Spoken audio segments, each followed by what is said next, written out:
Good morning students. Today I will explain you our chapter first, भाषा, लिपि और व्याकरण। भाषा क्या होती है? भाषा का अर्थ होता है बोलचाल, बोलना, किसी बात को कहना। तो भाषा भी एक ऐसा साधन है जिसके द्वारा हम अपनी बात, अपनी भावना, अपने भावों को या अपने विचारों को किसी दूसरे को समझा सकते हैं और दूसरों की बात को हम समझ सकते हैं। केवल मनुष्य ही नहीं बल्कि पशु, पक्षी और जो अन्य जानवर हैं वो भी अलग अलग संकेतों के द्वारा और अलग अलग बोलियों के द्वारा आपस में बातचीत करते हैं। तो भाषा जो है वह माध्यम है जिसके द्वारा हम अपने विचारों और भावों को किसी दूसरे को समझा सकते हैं और किसी दूसरे के भावों और विचारों को समझ सकते हैं। अब है भाषा के रूप। भाषा के 3 रूप होते हैं। नंबर 1 लिखित रूप, नंबर 2 मौखिक रूप,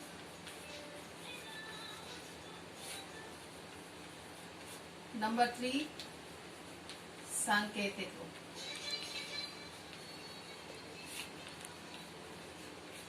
नंबर 1 लिखित रूप। लिखित रूप में हम अपनी बात को किसी को समझाने के लिए हमें उस बात को लिखना पड़ता है और इसे केवल कि कोई पढ़ा लिखा व्यक्ति ही इसका इस्तेमाल कर सकता है। अगर कोई व्यक्ति पढ़ा लिखा है तभी वो अपनी बात को लिखकर समझा सकता है। अगर कोई पढ़ा लिखा नहीं है तो वो लिखित रूप का इस्तेमाल नहीं कर सकता है। अब इसमें आते हैं जैसे पत्र लिखना और लेखन लिखना या फिर लेख लिखना या फिर किसी विषय पर निबंध लिखना, ये सब लिखित रूप के एग्जाम्पल हैं।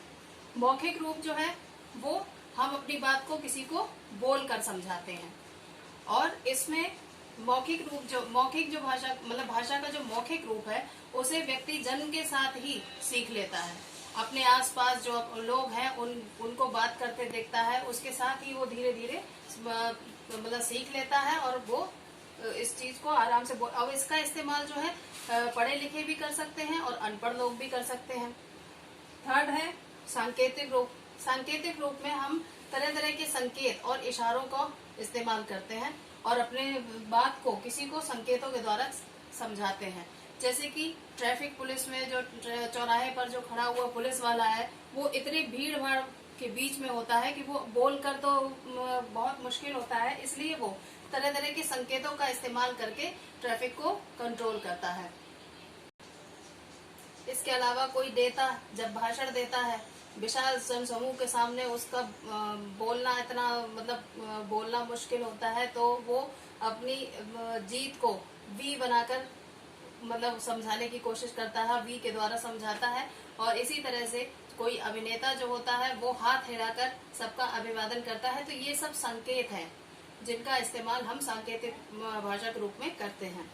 और नाउ लिपि। मौखिक भाषा तो सभी बोल लेते हैं और सबको देखकर आदमी कोई भी व्यक्ति जन्म के साथ ही बोलने लगता है, लेकिन किसी भाषा को लिखने के लिए कुछ चिन्ह होते हैं जिन्हें हमें सीखना पड़ता है।